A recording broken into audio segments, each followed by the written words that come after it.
Hello दोस्तों, नमस्ते। स्वागत है आप लोगों का हमारे यूट्यूब चैनल हिंदी स्टोरी में। आज हम लोग परीक्षा गुरु उपन्यास का प्रकरण 27 कवर करेंगे। इसके पहले का सारे एपिसोड मेरे चैनल पर अपलोड है। यदि आप लोगों को देखने का मन है तो जाकर उसे देख सकते हैं। तो चलिए बिना लेट किए हुए हम लोग शुरू करते हैं परीक्षा गुरु उपन्यास का प्रकरण 27 भाग लोक चर्चा अफवाह। निंदा चुगली छूट अरु पर दुखदायक बात जेना कर ही तीन पर द्रोही सर्वेश्वर बहुभात। विष्णु पुराणों। उस तरफ लाला ब्रजकिशोर ने प्राप्त काल उठकर नित्य नियम से निश्चित होते ही मुंशी हीरालाल को बुलाने के लिए आदमी भेजा। हीरालाल मुंशी चुनीलाल का भाई है। यह पहले बंदोबस्त के महकमे में नौकर था। जब से वह काम पूरा हुआ इसकी नौकरी कहीं नहीं लगी थी। तुमने इतने दिन से आकर सूरत तक नहीं दिखाई, घर बैठे क्या क्या करते हो? हीरालाल ने आते ही ब्रजकिशोर कहने लगे। दफ्तर में जाते थे जब तब खैर अवकाश ही न था, परंतु अब क्यों नहीं आते? हुजूर, मैं तो हर वक्त हाजिर हूँ, परंतु बेकाम आने में शर्म आती थी। आज अपने याद किया तो हाजिर हुआ। फरमाइए क्या हुक्म है? हीरालाल ने कहा। तुम खाली बैठे हो इसकी मुझे बड़ी चिंता है। तुम्हारे विचार सुधरे हुए हैं तो इससे तुमको पुराने हक का कुछ ख्याल हो या ना हो, परंतु मैं तो नहीं भूल सकता। तुम्हारा भाई जवानी की तरंग में आकर नौकरी छोड़ गया, परंतु मैं तो तुम्हें नहीं छोड़ सकता। मेरे यहाँ इन दिनों एक मुहर्रम की चाह थी। सबसे पहले मुझको तुम्हारी याद आई। मुस्कुराकर तुम्हारे भाई को 10 रुपये महीना मिलता था, परंतु तुम उससे बड़े हो इसीलिए तुमको उससे दोगुनी तनख्वाह मिलेगी। जी हाँ, फिर आप चिंता ना होगी तो और किसकी होगी? इसके सिवाय हमारा सहायक कौन है? आपके सिवाय हमारा सहायक कौन है? चुनीलाल ने निस्संदेह मूर्खता की, परंतु फिर भी तो जो कुछ हुआ आप ही के प्रताप से हुआ। नहीं, मुझको चुनीलाल की मूर्खता का कुछ विचार नहीं है। मैं तो यही चाहता हूँ कि वह जहाँ रहे प्रसन्न रहे। हाँ, मेरी उपदेश कोई बात उसको बुरी लगती होगी, परंतु मैं क्या करूँ? जो अपना होता है उसका दर्द आता ही है। इसमें क्या संदेह है? जो आपको हमारा दर्द ना होता तो आप इस समय मुझको घर से बुला कर क्या इतनी कृपा करते? आपका उपकार मानने के लिए मुझ पर कोई शब्द नहीं मिलते, परंतु मुझको चुनीलाल की समझ पर बड़ा अफसोस आता है कि उसने आप जैसे प्रतिपालक को छोड़ जाने की ढिठाई की। अब वह अपने किए फल पर पावेगा तब उसकी आंखें खुलेगी। मैं उसके किसी काम पर निसंदेह नापसंद करता हूँ, परंतु यह सर्वदा यह नहीं चाहता कि उसको किसी तरह का दुख हो। यह आपकी दयालुता है, परंतु कार्य कारण के संबंध में आप कैसे रोक सकते हैं? आज लाला मदन मोहन का तगाजा हो गया।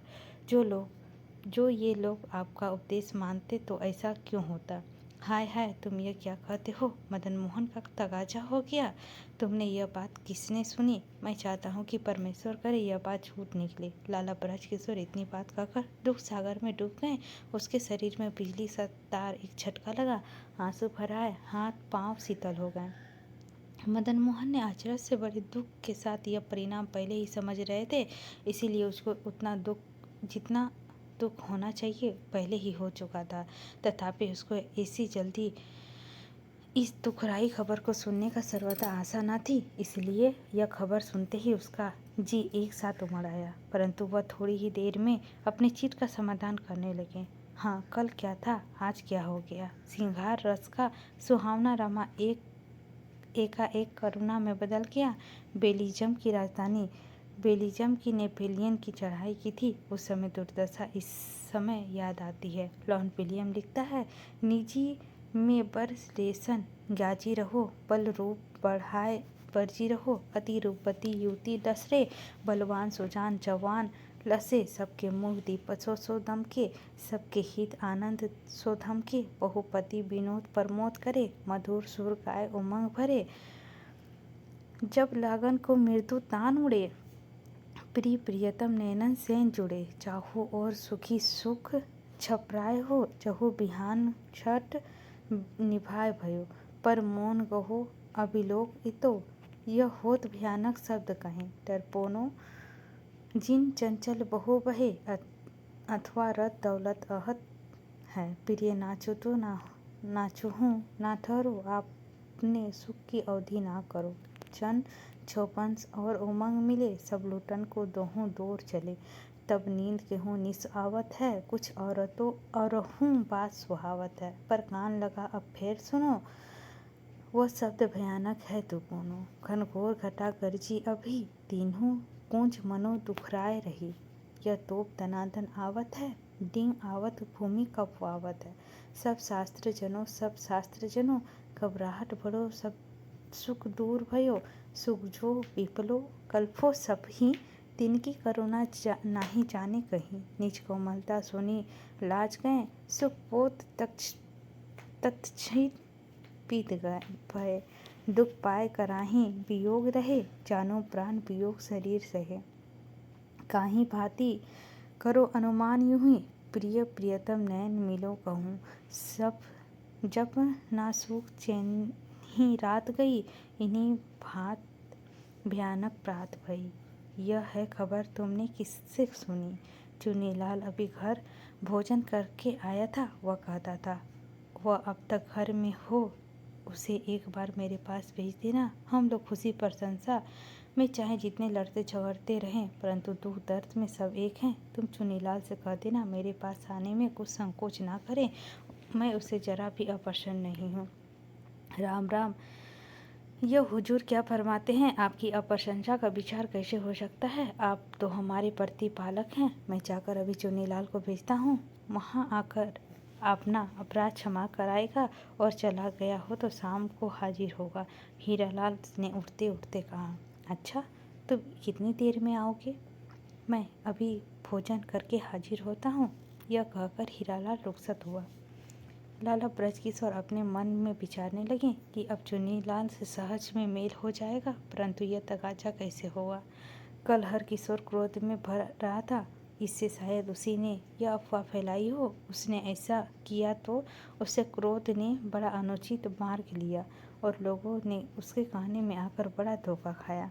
अफवाह वह भयानक वस्तु है जिससे बहुत ही निर्देश दूषित बन जाते हैं, बहुत लोगों की जी में रंज पड़ जाता है, बहुत लोगों के घर बिगड़ जाते हैं। हिंदुस्तानियों में अब तक विदा का व्यवसाय नहीं है, समय का कदर नहीं है, भले बुरे कामों की पहचान नहीं है।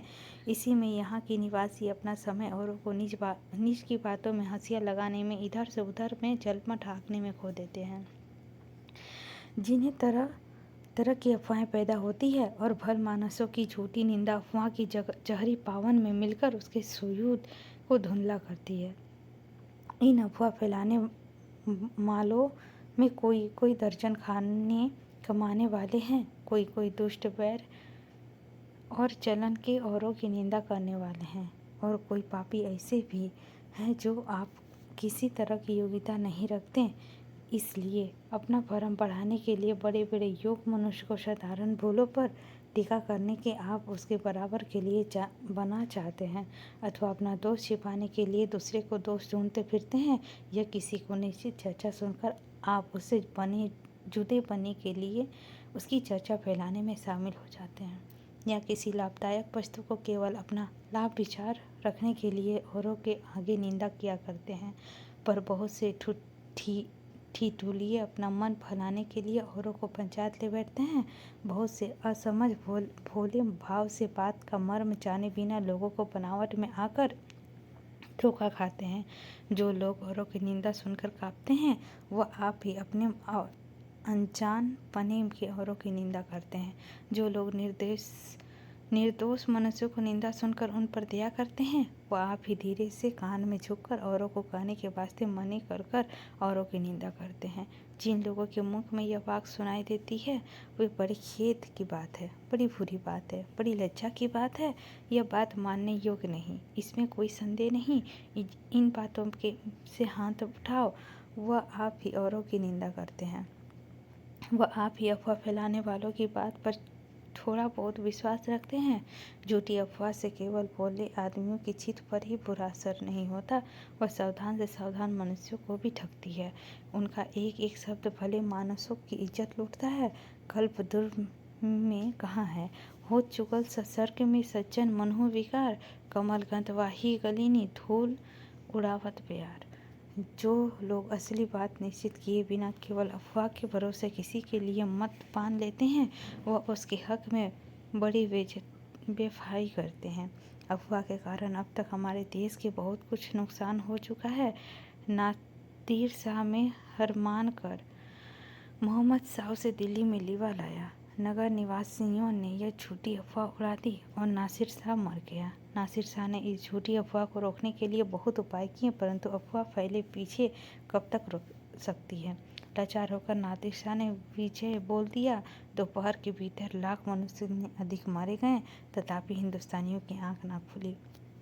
हिंदुस्तानियों के आजकल हर बात में अंग्रेजों की नकल करने की चस्का पड़ गई है, तो वो भोजन, वस्त्र आदि निर्धतों बातों की नकल करने के बदले उसके सच्चे सद्गुणों की नकल क्यों नहीं करते। देशा उपयोग कारीगरी की व्यापारिती में उनकी सी उन्नति क्यों नहीं करते। अपना स्वभाव स्थिर रखने में उनका दृष्टांत क्यों नहीं लेते। अंग्रेजी में बातचीत में किसी को नीच की बातों में क्या चर्चा रखना अत्यंत दूषित समझा जाता है।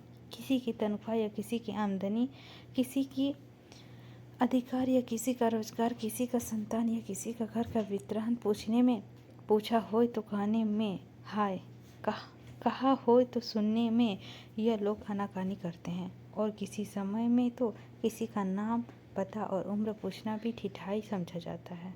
अपने नीच के संबंधियों से बातें से जो अज्ञान रहना तो लोग बहुधा पसंद करते हैं। रेल में, जहाज में, खाने पीने में, जलाशयों में, पास बैठने में और बातचीत करने में जान पहचान नहीं समझी जाती। यह लोग किराए के मकान में बहुत दिन पास रहने में, बल्कि दुख दर्द में साधारण रीति में सहायता करने पर भी दूसरे की नीच की बातों से अनजान रखते हैं। जब तक पहचान स्थिर रखने के लिए दूसरी की तरफ से सवाल ना हो अथवा किसी तीसरे मनुष्य की जान पहचान ना कराई हो। नीति की मिला भेटी के और साधारण रीति से बातचीत होने पर भी जान पहचान नहीं समझी जाती, और जान पहचान हुए पीछे भी मित्रता नहीं करते, पर मित्रता हुए पीछे भी दूसरों की नीच की बातों में अज्ञान रहना अधिक पसंद करते हैं। उनके यहाँ नीच की बातों पर पूछने की रीति नहीं है। उनको देश संबंधी बातों करने की इतना अभ्यास होता है कि नीच की वृत्तांत पूछने की अवकाश ही नहीं मिलती। परंतु नीच की बातों में अज्ञान रहने के कारण उनकी प्रीति में कुछ अंतर नहीं होता। मनुष्य को दुराचार साबित होने में उसे तत्काल छोड़ देते हैं, परंतु केवल अफवाह पर कुछ ख्याल नहीं करते, बल्कि उसका अपराध साबित ना हो जब तक वह उसको अपना बचाव करने के लिए पूरा अवकाश देते हैं और उचित रीति से उसका पक्ष करते हैं। इसी के साथ हमारा भाग 27 समाप्त होता है। अगले एपिसोड में हम लोग देखेंगे प्रकरण 28।